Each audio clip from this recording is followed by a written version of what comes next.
Bueno, desconozco esa parte, chicos. No. Bien, entonces le decía, como nosotros lo venimos presentando como falla, ¿sí? Está bien, es cierto, en Kuhn, y está bien la aclaración o la pregunta que habían hecho, en Kuhn no aparece como falla, ¿sí? No está dicho con esa calificación, mencionado precisamente. Sin embargo, se puede leer como falla o como tal al plantear que lo inconmensurable es no proporcional. En ese sentido, al no ser proporcional, ¿sí?, la relación entre dos variables o dos paradigmas, esa relación no es exacta, ¿verdad? Y al no ser exacta, o al ver un quiebre, podríamos decir que ahí hay algo que falla, ¿sí? Falla o falta. Falta a la cuestión de la completud, ¿sí? Es decir, a la falla o falta con relación a la exactitud, ¿sí? En tanto es inexacto, puede leerse como algo que falta, y eso que falta, por esa inexactitud, sería lo inconmensurable. O sería lo no mensurable, la otra, al no ser proporcional, ¿sí? O no mensurable. Estamos, cualquier cosa, voy con la otra pregunta. Si tienen alguna otra, la hacemos, y si no, continúo. Otro tema era que la cuestión de que se pone en juego la relación entre dos paradigmas, ¿sí?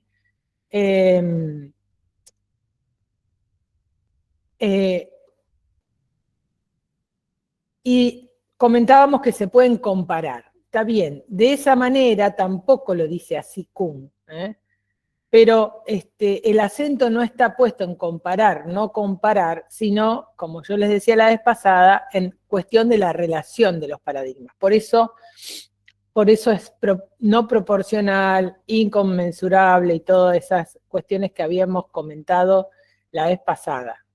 Entonces uno podría decir, bueno, si yo comparo A y B, ¿sí? Esa relación, al ser inconmensurable, o el resultado de esa comparación es inconmensurable, es lo que Kuhn de alguna manera habla o menciona como diálogo entre sordos. Usa esa metáfora que señala que no se puede comparar. Claro, en ese punto no se podría comparar. Uno podría decir, ¿con qué me quedo? ¿Con la teoría de movimiento o con la ley de inercia? Bueno, en ese punto es incomparable, y si podría ser posible que conversara alguien del mundo cerrado y alguien de la ciencia moderna, obviamente no se pondrían de acuerdo, sería un diálogo entre sordos. Entonces, no se entenderían mutuamente, porque son dos sistemas absolutamente diferentes, o dos paradigmas absolutamente diferentes. En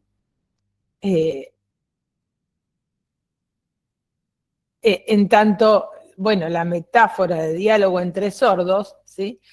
son en función de dos paradigmas o dos variables, ¿sí?, que responden a lógicas diferentes, y en ese punto de nuevo volvemos a lo inconmensurable. Es decir, está bien las preguntas en función de la literalidad de lo que dice Kuhn, pero también podemos ubicar eso con relación digamos, a poder pensarlo en esos otros términos. En esos otros términos nos sirven quizás también para pensar después la problemática que se presenta en el seminario 2 con el MENOM.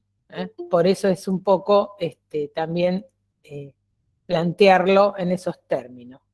Hay un par de chicos de grupos diciendo, a ver, esperen que... Hay un par de chicos en grupos de WhatsApp diciendo que no están pudiendo entrar. ¿Ahora entraron? porque se me habían acumulado ahí. ¿Están? ¿Entraron? Son un poco menos que... ¿Entraron? Una sola. Ah. Bueno, yo no tengo ese WhatsApp, así que no les puedo ayudar, chicos. Es el link que estaba publicado, el que está en el calendario, digamos, Sí. de Bedelía, así que se supone que lo deberían tener. Bien, mientras esperamos de todas maneras a ver si Ahí lo alguien más... puse en el chat, el link para entrar Bien. en el...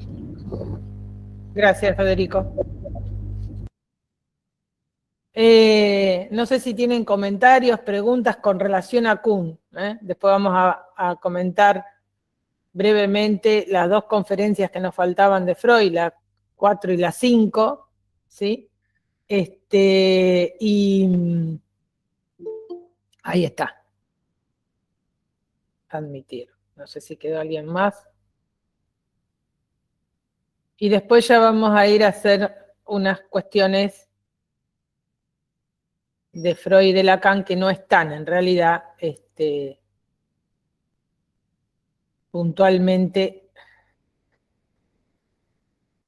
Bien, si no hay preguntas, entonces, aclarando estas dos cuestiones que habían surgido como consultas, continuamos con la conferencia número 4 de las 5 conferencias de Freud, ¿sí? Profe, perdón. Sí, dale. Buen día, ¿qué tal? Buen día. ¿Se puede, para pensar lo inconmensurable, lo que habló usted en la clase anterior con respecto al sueño REM, cómo es interpretado desde la ciencia y el sueño desde el psicoanálisis? También, por ejemplo, sí, claro. Es decir, cómo entiende la ciencia el sueño y cómo entiende o interpreta el psicoanálisis el sueño, ¿sí? Obviamente no van a ser de la misma manera. Dije el sueño REM porque es lo más conocido, pero bueno, sabemos que la ciencia sigue insistiendo con, estudios, qué sé yo, no sé cómo, no es toda la ciencia, ¿verdad? Pero sigue insistiendo en descubrir, bueno, o en filmar el sueño, de qué se trata esto, de dónde. Entonces, eso, que está bien para la ciencia, no obtura en absoluto la posición psicoanalítica al respecto, no tiene absolutamente nada que ver, ¿sí? Cuando... A ver, si alguien interpreta al inconsciente como, vieron que vulgarmente se dice, no, pero ese tipo es un inconsciente. Es un inconsciente, es como fuera de la razón, ¿sí? O de la realidad, o que se contradice a la conciencia, ¿no? No tiene conciencia social, qué sé yo. Todas esas cosas podríamos decir cuando alguien dice es un inconsciente. Desde el psicoanálisis, nadie es un inconsciente. Esa definición no existe. Esa es más que definición, esa terminología no existe. Es o una formación del inconsciente o también puede ser algo delirante, ¿verdad? La construcción de un delirio, pero nadie es inconsciente, no se le dice, ese tipo es un inconsciente. O sea, no existe esa expresión, ¿verdad? Porque no pensamos de la misma manera que a lo mejor una expresión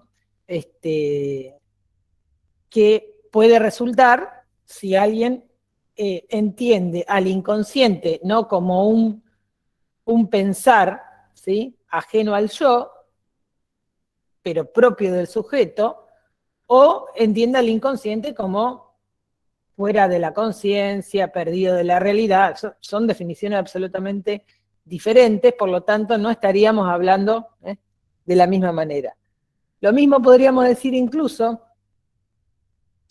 con el modo de interpretar el sueño, ¿sí? Después vamos a ir más puntualmente, pero yo les insistía con que el sueño se interpreta no por la imagen, no tenemos que quedar prendidos a la imagen, después vamos a retomar esto un poquito más adelante de la clase, sino tratar de simbolizar la imagen. Bueno, eso es del psicoanálisis, y también a partir, vamos a ver, del retorno de Lacan a Freud, más que algunos post-freudianos que terminaron entendiendo, ¿sí?, una especie de traducción punto por punto de la imagen. Entonces estamos también planteando cuestiones diferentes, ¿sí? Podríamos decir, no nos vamos a entender en ese punto, ¿sí? Bien. ¿Comentarios?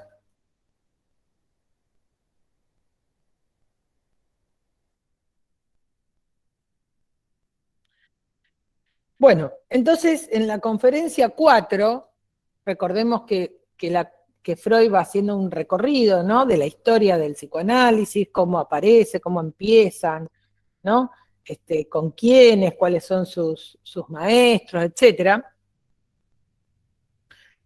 También señala que los síntomas no se corresponden o no reconducen a vivencias sexuales por sí, sino a traumas triviales, que llevan, esos traumas triviales, aparecen como ese nexo olvidado entre el síntoma y lo acontecido. Entonces, el trabajo clínico no se detiene en la vivencia del momento, dice Freud, en que se contrae la enfermedad, es decir, en el momento que aparece exactamente el síntoma. Por ejemplo, cuando él habla de Ana O, que surgen todos sus síntomas a partir de la muerte del padre, no es que la muerte del padre produce los síntomas, sino que en todo caso los desencadena. No los produce, los desencadena. Sino que estos, ¿a dónde? O sea, si no se dirigen a ese momento, sino que los reconduce o trata de remitirlos a la historia. Y la historia va a ir surgiendo momentos, seguramente, de la adolescencia o de la niñez, de la infancia. Entonces él dice que podemos calificar de sexuales todas las mociones de deseos de la infancia, ¿sí? La reminiscencia nos conduce entonces a la infancia, a la adolescencia, y es a esas mociones de deseos, acordémonos, ¿no?, que yo le había puesto deseos inconfesables, deseos que el yo no se debería enterar, por eso aparecerían como olvidados o reprimidos. Entonces, estas mociones de deseos reprimidas son el núcleo de la formación del síntoma, ¿no?, o de la formación sintomática.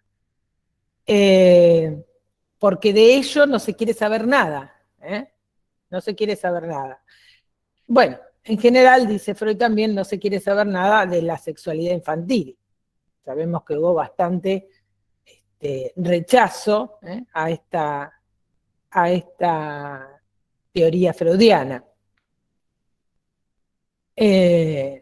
Y Freud marca, ¿sí?, que la pulsión sexual viene de distintas fuentes pulsionales, ¿sí?, y es independiente de la función de reproducción o de la función del alimento. Obedecen esas fuentes pulsionales a distintas ganancias de placer, de sensaciones placenteras, y eso reconduce a estos deseos a esa ganancia de placer, ¿sí? Un ejemplo claro que da Freud es, por ejemplo, el bebé, al tomar el pecho materno tiene su doble función, ¿sí?, la función del alimento, pero también el chupeteo. Entonces dice, bueno, dice Freud, pero ¿qué pasa con los bebés que más allá de, sí, terminaron de tomar la teta, están satisfechos, sin embargo siguen con el chupeteo, se chupan el dedo, se chupan lo que puedan, ¿sí? Entonces el chupeteo posterior, podríamos decir, a la alimentación, tiene una función claramente de fuente de la oralidad, ¿sí? Y surge en este punto como juego, podríamos decir, ¿sí? Con ese acto, con esa relación del chupeteo. También está, obviamente, el ejemplo de la analidad, ¿sí? Con estos elementos de la analidad, de la sexualidad infantil, las fuentes de excitación, cierra Freud esta conferencia, la 4, y que marca entonces el descubrimiento de la sexualidad infantil. Es decir, concretamente, a ver, la sexualidad comienza en el infante porque las zonas erógenas no se desarrollan en la adolescencia, ¿sí? Las zonas erógenas son zonas erógenas cuando se erogeniza el cuerpo, cuando el cuerpo se hace cuerpo. Por lo tanto, esas pulsiones de las zonas erógenas, ¿sí? Especialmente, dice Freud, las del borde, las de contacto con el otro, generan, ¿sí? La búsqueda del placer y de repetir esa sensación, ¿sí? Entonces, a partir de ahí es que él habla de la sexualidad infantil, ¿sí?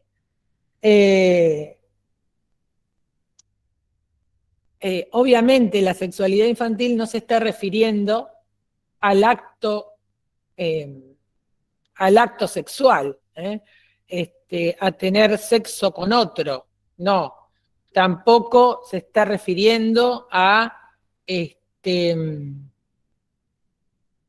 la genitalidad, no. Se está refiriendo a las pulsiones, ¿sí? Y bueno, las pulsiones, ¿sí? Cuya fuente, ¿sí? Son las zonas erógenas. Entonces, la conferencia 5, que ya es la del cierre, vuelve con la sexualidad infantil y la reconducción de los síntomas a componentes eróticos, y de ahí se obtiene no solo la etiología, como les decía, creo que es la vez pasada, de la histeria, sino también de la neurosis en general, ¿sí? Entonces él dice que la neurosis se contrae o sobreviene cuando se deniega una satisfacción, ¿sí? De sus necesidades eróticas. Por eso pasa de la histeria, que es por donde empieza con la etiología de la histeria, y pasa a la neurosis en general. Entonces todos los síntomas neuróticos tienen un fragmento del quehacer sexual infantil, o de esas sensaciones pulsionales infantiles.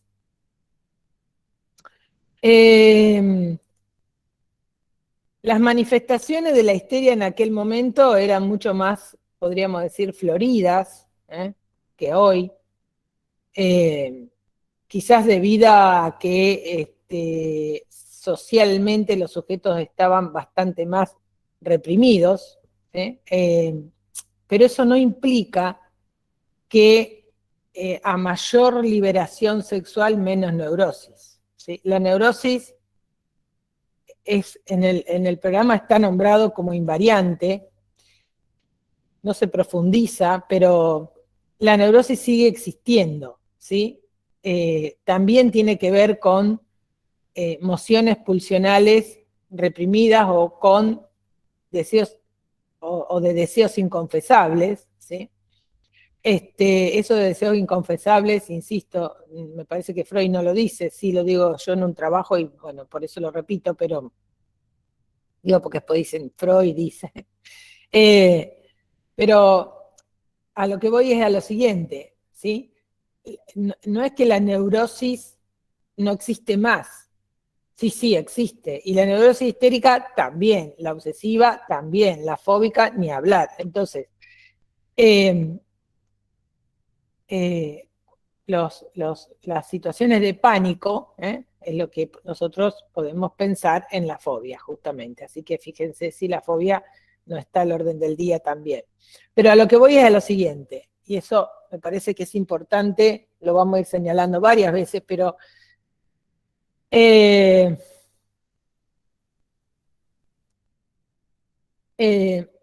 fui un poco de las conferencias, pero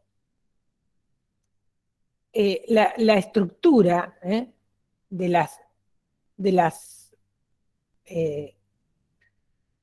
de la clínica, la estructura de la neurosis, de la psicosis, la perversión como estructura, digámoslo así, eso no varía, es invariante. Ahora, lo que va a variar, quizás, son el modo de manifestación del síntoma, ¿sí? El modo de manifestación del síntoma, posiblemente, ¿sí? Podríamos ubicarlo más, bueno, con relación más a la época, ¿sí? Pero bueno, esto es una acotación al margen. Entonces Freud también introduce lo que sería la diferencia entre la conciencia y lo inconsciente, y va a tomar a lo inconsciente como pensamientos, no exactamente en estas conferencias.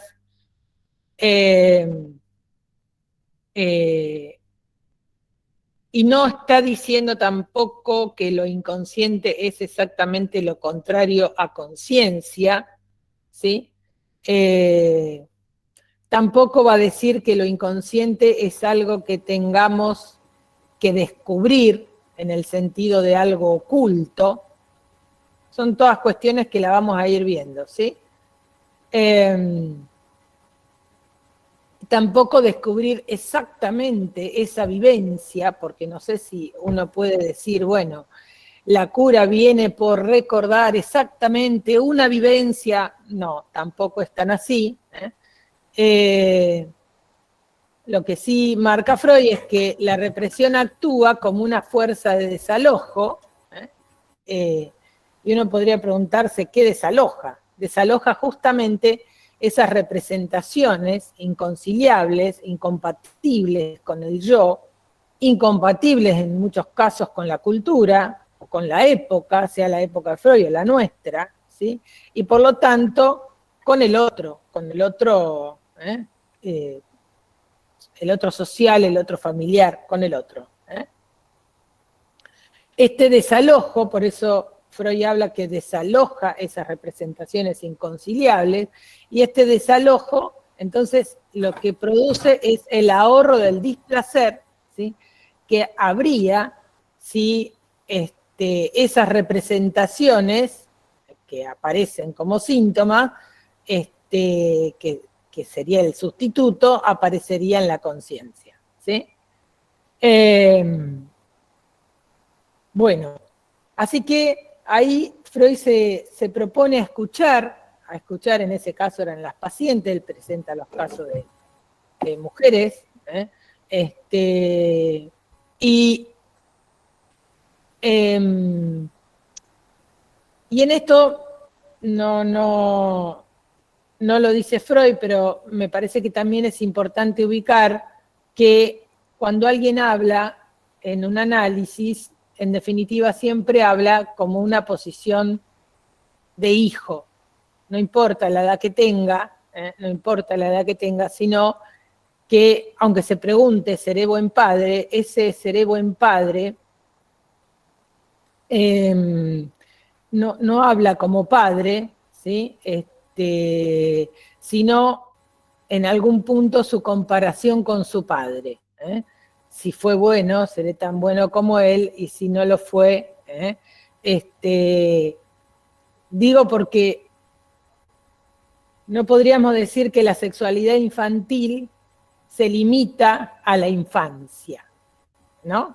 Bueno, esto entre paréntesis. Bueno, esperen que me parece que hay Este texto está después de la conferencia 23, Caminos de la formación de síntomas. No sé de qué texto me preguntas, Rocío. Este texto. Estábamos hablando de las 5 conferencias. Después hay cuestiones que yo voy agregando, pero estábamos hablando de eso. Bien, hay alguien que quedó con el micrófono prendido y se siente descarga. O yo la escucho. Ah, ahí está. Gracias. Ahí va. A veces se ríe. A veces pasa y somos tantos que... Bien. Bueno. Entonces, toda esta unidad, la pregunta está por la relación del psicoanálisis y la ciencia, ¿no? ¿Qué relación habrá? ¿No habrá relación? Es una pregunta compleja, siempre está presente. Según lo que leamos, siempre va a aparecer de una u otra manera. Acá Freud mostraba cómo él va a presentar un nuevo método de indagación y terapia, y va a presentar esta nueva ciencia, ¿no? Nueva como diciendo, bueno, todavía no llegó a hacerlo, podríamos decir, ¿sí? Y con Kuhn, y la revolución científica del siglo XVII, a ver, los paradigmas son revolucionarios, pero pueden coexistir entre sí muchos paradigmas, ¿sí? Por eso él dice del diálogo entre sordos, ¿sí? La revolución como corte que no se puede volver para atrás, yo creo que es la revolución del siglo XVII, la que marca Galileo. Bueno, no es solamente Galileo, obvio, sino que se toma como un exponente, porque hacemos este pasaje de un mundo que se lo conoce por la observación, por el modo de cómo cada uno le llega la percepción de ese mundo, y un mundo, o una ciencia, gracias a la ciencia, un mundo absolutamente formalizado, ¿sí? Después de ese quiebre, fundamental para la historia de la ciencia, viene Kuhn, Kuhn continúa, podríamos decir de alguna manera, algunos de los autores lo toman así, sí, Rocío, de las 5 conferencias estábamos. Continúa la obra de Coiré, no es que es un lector, no es que retoma todo el tiempo Coiré, sino que continúa, es decir, lo nombra Coiré en el libro que nosotros tenemos en la casa, y continúa esta obra, ¿sí? No es, pero en este punto, por eso les decía, hay paradigmas que pueden coexistir, ¿sí? Mientras que cuando hablamos de esta revolución del siglo XVII, entiendo que no hay coexistencia entre, tomo como ejemplo, para dejarlo metafóricamente como ejemplo, no hay coexistencia entre la teoría del movimiento y la ley de inercia, ¿sí? Entonces, a partir de ese momento, a partir del momento de la ciencia moderna, lo que se formaliza es la teoría, pero también el objeto. Se formalizan ambos. En el psicoanálisis también hay algunas formalizaciones, ¿sí? Por ejemplo, la primer tópica, la segunda tópica de Freud, los esquemas en Lacan, ¿sí? Pero ahora vamos a ver que son formalizaciones que no son del mismo estilo o no tienen el mismo alcance que la formalización en la ciencia. Hay una relación, a partir de esta pregunta del psicoanálisis, ¿es ciencia, no es ciencia? Hay una relación diferente de Freud con la ciencia y la de Lacan con la ciencia. Y estas relaciones diferentes de Freud y Lacan, por supuesto, desde el psicoanálisis con la ciencia, es debido a la época de cada uno. Para Freud, por ejemplo, podríamos decir, había una ciencia ideal que se encarnaba en lo que él llama ciencia ideal, ¿sí? Ciencia ideal, que sería o el ideal de ciencia, que sería a la manera de las ciencias naturales, a partir de Galileo, a partir de la filosofía de la ciencia como Descartes, ¿sí? Entonces, él aspira de alguna manera a que el psicoanálisis algún día pueda llegar a esa ciencia. Hay una aspiración, hay una idea de alguna ciencia ideal. Por eso hay una aspiración científica en Freud, ¿sí? Como que el psicoanálisis tendría que aspirar a ese ideal. Esto más que nada es importante ubicarlo porque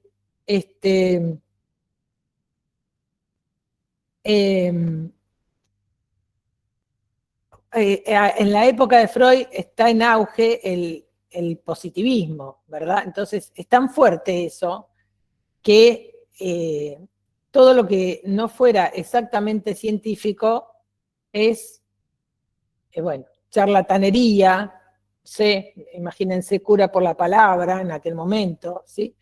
Él entonces se acerca un poco más a la biología por las ciencias naturales y la ciencia ideal, además de que es médico, ¿sí? Bueno, después fue psicoanalista, pero primero fue médico porque el psicoanálisis no existía. Se aparta incluso un poco de la filosofía, pero al descubrir el inconsciente, y bueno, y a partir del descubrimiento del inconsciente inventa el psicoanálisis, tiene el problema y la necesidad, que quizás no tuvo Lacan, de aspirar a que el psicoanálisis sea considerado científico. Tiene que darle un estatuto, algún estatuto que no se lo confundiera ni con una religión, ni con charlatanería, ni con la filosofía, sino más bien que fuera tomado como un discurso de reflexión científica, dice él, ¿no? O sea que él tenía en su horizonte, de alguna manera, ¿sí? Por lo menos en los inicios, mi apreciación es que más sobre el final ya no, pero bueno, en los inicios, ¿sí? Tenían en el horizonte de que el psicoanálisis fuera considerado ciencia, y eso es lo que con algunos autores se define como el cientificismo de Freud, ¿sí?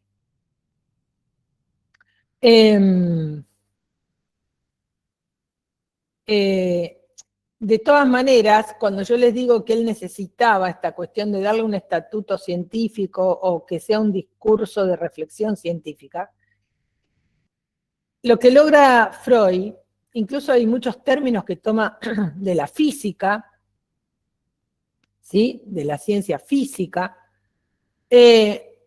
logra Freud es que todos sus contemporáneos, todos la comunidad científica, ¿sí?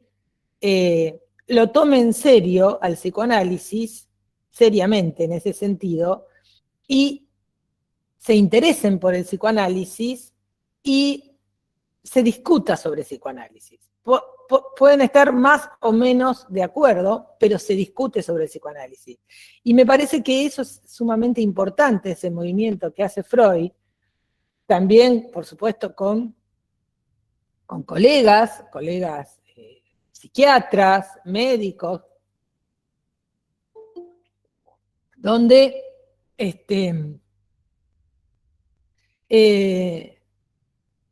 admitir.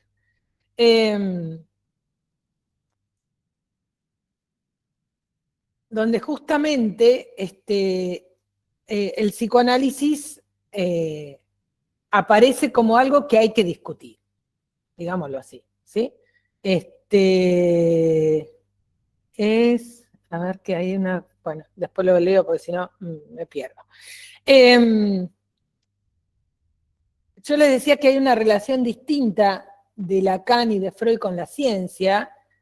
Lacan, en la unidad 2 vamos a ver que es en su retorno a Freud, lo que estamos diciendo es un lector de Freud,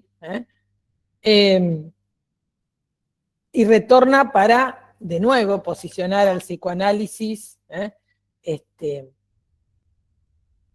en el momento, en la época, pero no tiene la misma necesidad que tuvo Freud en la época de Lacan, a pesar de que no son, o sea, son años de diferencia, pero tampoco siglos de diferencia, ¿sí?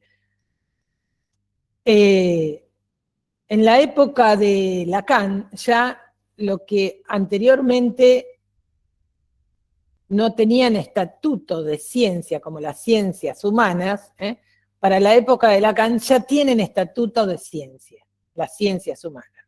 ¿Sí? Hay un nuevo modelo de ciencia y este nuevo modelo son las ciencias humanas. Las ciencias humanas que toman el mismo modelo científico de la revolución del siglo XVII, que también formaliza la teoría y formaliza el objeto, ¿sí? Y las ciencias humanas, ya formalizadas, yo les voy a dar un ejemplo que se les van a dar cuenta fácil, esto es a partir del modelo del estructuralismo, el modelo estructural, ¿sí? Donde se instala fuertemente lo simbólico, como esta cuestión del origen, que da origen, y es formal, ¿sí? Donde se pone en juego un lenguaje formal, lenguaje como pura sintaxis, ¿sí? Y que pone en juego justamente relaciones y funciones, ¿sí? Es lo que yo le decía la semana pasada, y esas relaciones y funciones podrían después, por las relaciones y por las funciones, producir propiedades, pero las propiedades no están dadas desde antes. Una de las ciencias piloto de este nuevo modelo de ciencias humanas es la lingüística.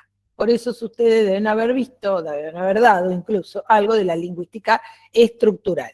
¿Sí? Bien. Así que no me voy a meter con eso, pero sí me voy a meter con un ejemplo que seguramente vieron, y es el ejemplo de Saussure. Fíjense si no es formal el algoritmo, no el signo, el algoritmo. Hay una diferencia entre uno y otro. El algoritmo de Saussure es S sobre S. ¿Sí? Con la elipse, los vectores, que se pueden intercalar, ¿se acuerdan? Pero el algoritmo es S sobre S. Es decir, son dos letras. Después uno lo traduce y dice, es significado y significante. Y la ilustración, la representación de ese algoritmo es el signo. ¿Cuál es la representación? El dibujito del árbol con el concepto palabra árbol. Pero esa es la representación del algoritmo. El algoritmo es S sobre S. Miren si eso no es formal. ¿Sí? Digo, ¿se entiende? Hay una diferencia entre la retórica o el signo que antes, o mejor dicho, a ver, como si una palabra definía exactamente una cosa, mientras que el S sobre S lo que nos indica es que de lo que se trata es de una relación, ¿sí? De una relación de dos significantes, en definitiva, ¿sí? Y eso nos da la posibilidad de una significación. Pero es una relación, nada más. No me indica la cosa. hay ruptura con el referente. No me acuerdo qué autor lo nombra así. Y dice, hay ruptura con el referente. Es decir, el referente, ¿sí?, ya no es la cosa, sino la relación entre ese y ese me define la cosa misma. ¿Sí? Entonces, hay una diferencia entre la posición, ¿sí?, o relación de la ciencia en la época de Lacan a la época de Freud.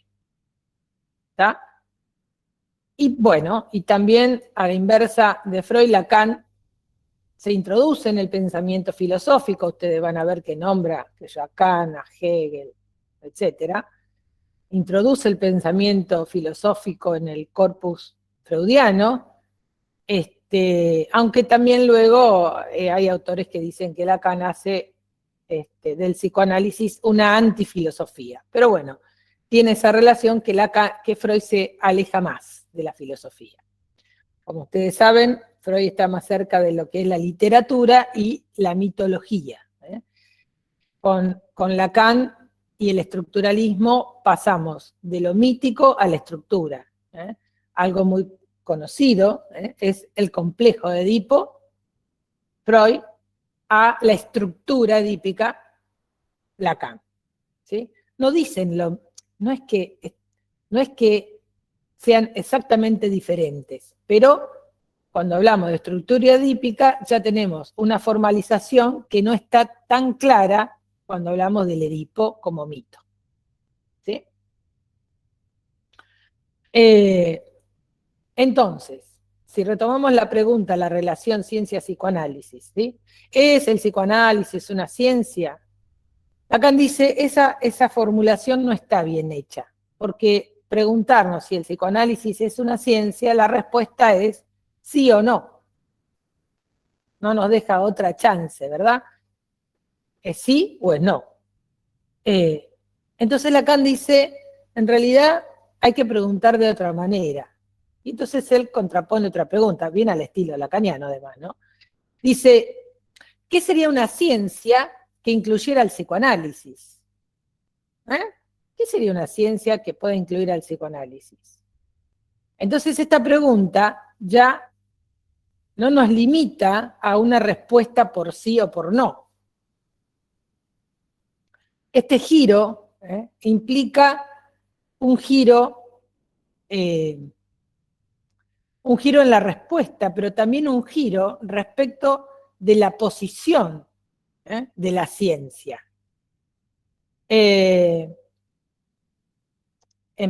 Por lo tanto, no va a haber, obvio, una ciencia ideal, un lugar al cual tender. No estará la idealización de la ciencia. Entonces, según cómo se formula la pregunta, se pone en juego, ¿sí?, no solo la respuesta, sino una posición respecto de la ciencia. Y entonces, si nosotros tomamos ¿qué sería una ciencia que incluya el psicoanálisis? Que dice Lacan, esta es la formulación correcta, nos dice que la ciencia es la que no incluye el psicoanálisis, no que el psicoanálisis queda por fuera de la ciencia. ¿Se entiende? Si se pregunta, ¿cuál será la ciencia que incluya el psicoanálisis? Está diciendo que la ciencia, ¿sí?, deja a algunos discursos por fuera. No que ese discurso está fuera de la ciencia. ¿Sí? ¿Se entiende? Es decir, la posición es exactamente inversa. No se preocupa por tender a esa ciencia ideal, sino que en todo caso la que está en falta es la ciencia que no incluye a todas las disciplinas. Entonces nos está diciendo que la ciencia, ¿sí?, no incluye al psicoanálisis en el conjunto de la ciencia. Y también entonces, si la ciencia no incluye a todas las disciplinas, en este caso al psicoanálisis, está diciendo que la ciencia también tiene sus límites, ¿sí? No puede incluirlo todo. Aunque dice Lacan, potencialmente, ¿qué sería una ciencia? Es una expresión potencial, ¿verdad? Potencialmente podría alguna vez existir una ciencia que incluyera el psicoanálisis. Entonces él, como se darán cuenta, al invertir la pregunta, se posiciona distinto y no va a estar con esta pregunta o esta intención de como Freud, de tender a esta ciencia ideal.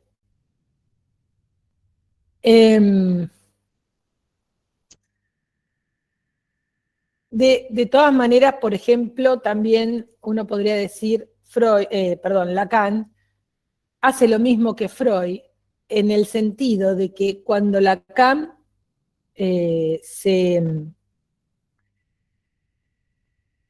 se toma del estructuralismo, es el auge del momento para las ciencias humanas, es el estructuralismo, como nueva figura de ciencia, ¿sí?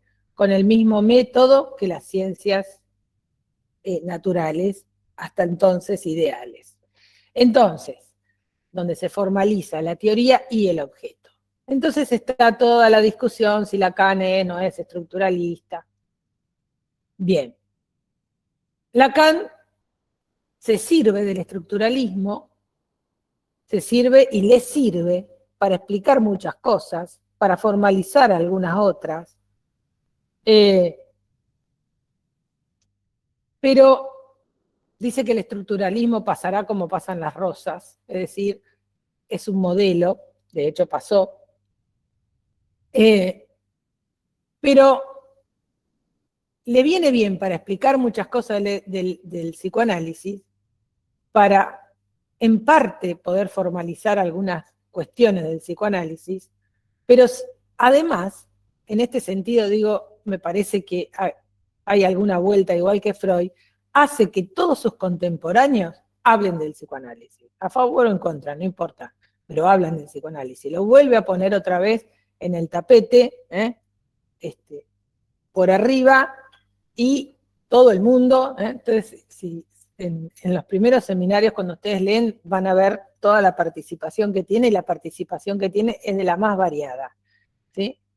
Hay otros psiquiatras, hay, o curas, hay lo que ustedes quieran, hay de todo escuchándolo a Lacan en sus seminarios, con lo cual hace, ¿sí?, que el psicoanálisis vuelva a resurgir claramente, tomándose del discurso de la época, ¿sí? Así que me parece que es un movimiento también bastante interesante. De todas maneras, también Lacan, con relación a la ciencia, afirma que el psicoanálisis es del tiempo de la ciencia. Cuando dice que es del tiempo de la ciencia, lo está pensando con relación a la ciencia en el sentido moderno, que es la del siglo XVII, ese pasaje, y dice que en el mundo antiguo no estaban dadas las condiciones para que el psicoanálisis pudiera inventarse. Dice que esas condiciones las trae este pasaje, esta ruptura. Por un lado, con Galileo, y por el otro, de la mano de Descartes. Ustedes, cuando lean Lacan, cada tanto habla de Descartes, hace una lectura interesante en Descartes, pero sin entrar en Descartes, en los detalles, ¿por qué dice que no estaban dadas las condiciones? Bueno, justamente, en la episteme antigua, si el conocimiento era dado a través de las representaciones, a través de los sentidos, a través de la observación en el sentido de los sentidos, aquello que percibo, y teorizo a partir de lo que el objeto como imagen me devuelve. Entonces, el inconsciente no podía ser sino dominio de los dioses. con el sistema celeste es diferente al terrestre, etc. ¿Sí? Mientras que si el mundo ahora es formal, es una sintaxis, después vamos a entrar un poquito más en la cuestión del lenguaje, es una sintaxis, es un S sobre S, como les tomaba el ejemplo de Saussure, es a partir de ese vaciamiento del sentido, ¿sí?, que puede Freud entender al inconsciente como un pensar ajeno al yo, vacío de sentido. ¿De qué sentido? Del sentido que le da el yo. En esa dirección es el inconsciente freudiano, vacío de sentido, de lógica, ¿sí? Vieron que las características que dice Freud del inconsciente, dice, no tiene contradicción, no tiene tiempo, no tiene espacio. Claro, es una lógica diferente a la del yo. No tiene el sentido que tiene para el yo.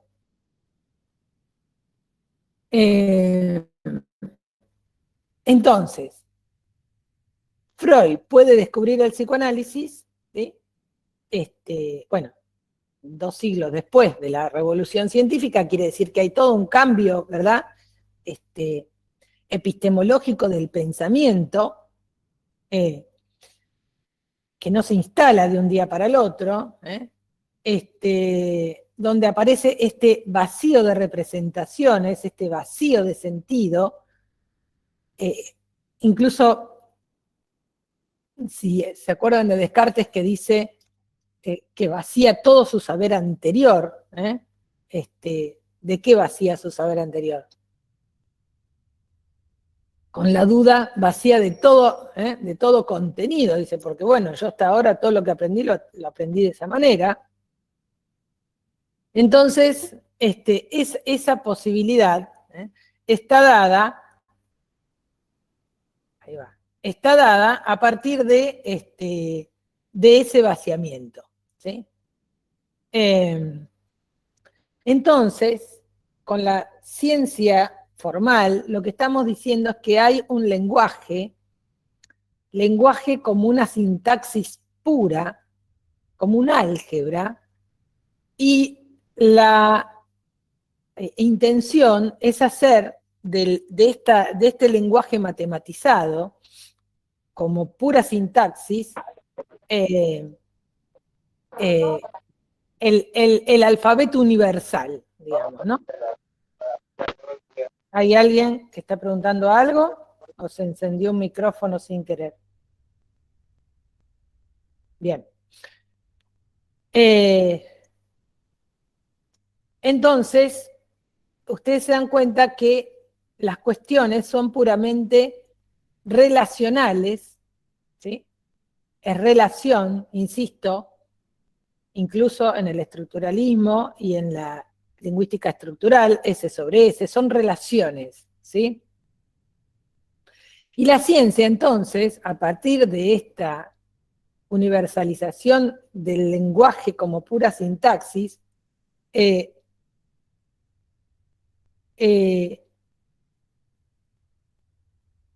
no le interesa a la ciencia, la verdad va a tomar un lugar que no va a ser divina, por supuesto, sino que va a ser formal. Entonces, le interesa la verdad, o no le interesa la verdad singular, sino en todo caso, una verdad que sea tan formal como la teoría misma.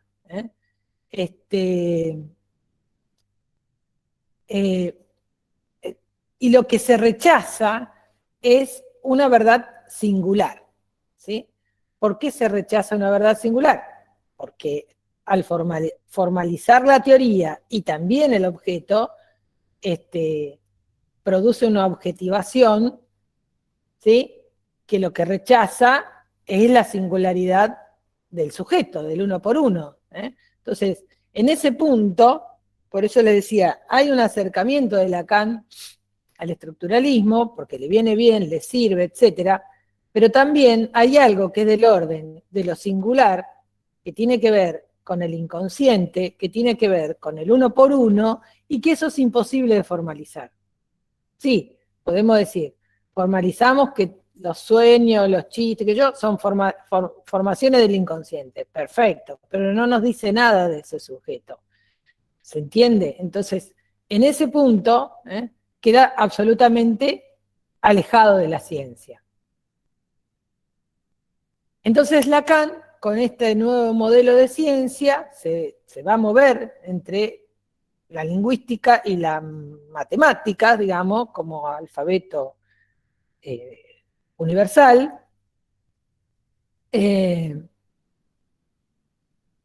Bueno, está también, como ustedes sabrán, la fonología estructural, que se presenta en La Haya en 1928. Ahí empieza a funcionar lo que es este nuevo modelo, que es el estructuralismo, se instala con muchísima fuerza, más o menos en el 1949, 50, depende de cada autor. Pero bueno, lo dominante, ¿qué va a ser? Será este modelo a la manera del modelo de las ciencias naturales, en tanto ciencia formal, que es un lenguaje como una sintaxis pura, ¿sí? Y entonces sería si es una sintaxis pura, es sin contenido, sin representación, sin ningún tipo de sentido. Es un lenguaje bien hecho, dice Lacan, ¿sí? Bien hecho en el sentido de propiamente formal. Son lenguajes que se construyen, por eso son formales, con reglas propias y férreas, ¿sí? Por eso su sintaxis es rígida, permite establecer inferencias, generalidades, ¿sí? Por eso son formales. No sirven, por ejemplo, no sirven para expresar emociones. No sirven. Ese sobre ese no implica ninguna emoción. Qué sé yo, con la fórmula que siempre les repito, M por A igual G, no producen ningún tipo de emoción, ni percepción. No, no pueden producir ninguna enunciación, ¿sí? Ustedes vieron que según como uno exprese algo, puedo decir lo mismo expresando una pregunta, las mismas palabras pueden expresar una pregunta, una emoción o una aseveración. Entonces, eso es según la enunciación que imprimamos a aquello que decimos, ¿sí? Ahora, en la formalización no hay ninguna emoción, no le podemos imprimir nada, es eso, ¿sí? Es 3 letras, ultra simple, como dice Lacan, un lenguaje bien hecho, férreo, y si algo varía, ¿sí? Ya estamos en otro lenguaje, estamos fuera. Por ejemplo, en el lenguaje de programación, pensaba yo. Cualquier desviación, lejos estoy de saber del lenguaje de programación, pero digo, cualquier desviación de ese lenguaje es el sistema no funciona, o es otro sistema, o es otro programa, ¿sí?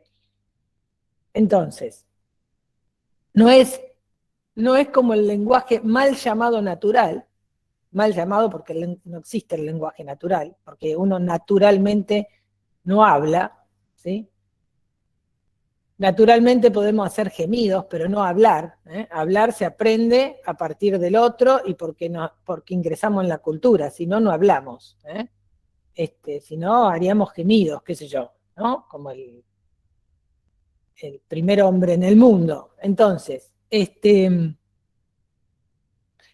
pero bueno, se los llama natural.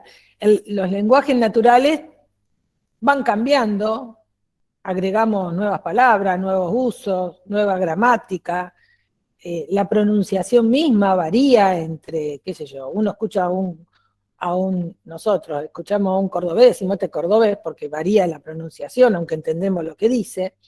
Nos escuchan a los rosarinos en Buenos Aires y dicen estos son rosarinos porque se comen todas las S, es decir, ¿no? Bueno, pero podemos seguir hablando y entendiéndonos igual. No es como el lenguaje de programación, no es el lenguaje que yo binario, no es el lenguaje formal, ¿sí? No es la pura sintaxis, ¿eh? Con esas reglas tan férreas que si una cambia, bueno, cambia sustancialmente de lo que estamos diciendo. Entonces, es un lenguaje que no tiene ningún tipo de posibilidad, ¿sí?, de manifestarse emocionalmente. Es más, cuando se calcula no se piensa. Si se piensa no se puede calcular, ¿sí? Es así. Se calcula, se calcula. A partir de todo esto, es lo que ustedes, ahora voy a las preguntas, es lo que ustedes, ya es la hora casi, han escuchado seguramente cómo el inconsciente está estructurado como un lenguaje, ¿sí? Que es algo que obviamente acuña Lacan. Ahí intersecta o relaciona la lingüística con el lenguaje, que a la vez también no es sin los fundamentos freudianos. Bueno, el mismo Freud habla de que el inconsciente habla más de un dialecto, así Freud dice que el inconsciente habla más que un dialecto, y Lacan le da la formalización de que el inconsciente está estructurado como un lenguaje. Va a tratar al inconsciente a la manera del lenguaje, con sus reglas,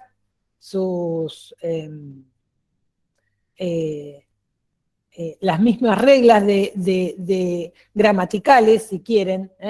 Entonces hay ahí una cuestión que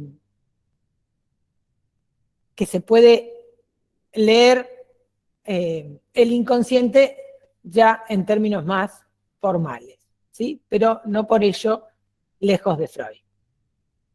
Bueno, no voy a poder continuar por el horario, tenía que llegar hasta otro punto, me gustaba, pero bueno, lo retomaré la próxima. El proyecto es netamente científico, claro, es cierto, Viviana, el proyecto de psicología para neurólogo, cuando arranca, es absolutamente científico y neuronal, está del lado de la biología. Sin embargo, él después lo retoma, y lo retoma muchos años después, y cuando lo retoma muchos años después, lo corre un poquito de ese lugar, Freud. La ciencia del inconsciente, a diferencia de la ciencia formal, aborda la singularidad. No es la ciencia del inconsciente, no. El inconsciente es bueno, de lo que hablamos acá, el inconsciente freudiano. No es la ciencia del inconsciente. La ciencia es la ciencia, ¿sí? Que en todo caso, qué sé yo, sí, hay teorías que hablan del inconsciente, pero no a la manera de Freud, no a la manera del psicoanálisis, ¿sí? Y claro, sí, se diferencia de la ciencia formal porque el inconsciente es absolutamente singular. No puedo comparar el inconsciente de tal con el inconsciente de tal. Por más que suenen lo mismo, la significación va a ser absolutamente distinta, ¿sí? Bien. Me tengo que rajar a otro Meet por las mesas. ¿Alguna pregunta? ¿Hay que leer algo para la próxima clase, profe? Ustedes sigan leyendo. La próxima vamos a tratar de terminar, bueno, estas cuestiones, y vamos a iniciar con el seminario 2 de Lacan, que también lo van a trabajar más puntualmente en los prácticos, pero bueno, acá vamos a hacer una relación con todo lo que venimos hablando, ¿sí? Y después, si terminaron de leer la unidad 1, arranquen con la 2. Vamos bárbaros si es así. Profe, esto que vimos hoy, habían dicho que no estaba en ningún texto, ¿no? Y no, exactamente así como yo lo trabajé, no. Lo van a ir encontrando, yo se los voy a ir mechando, pero no es que está así en ningún lado. No. Ah, bien, gracias. Bueno, los tengo que dejar porque me tengo que ir a organizar las mesas. La próxima continuamos. Bueno, los dejo. Chau, chau. Chao, profe, gracias. Chao, gracias.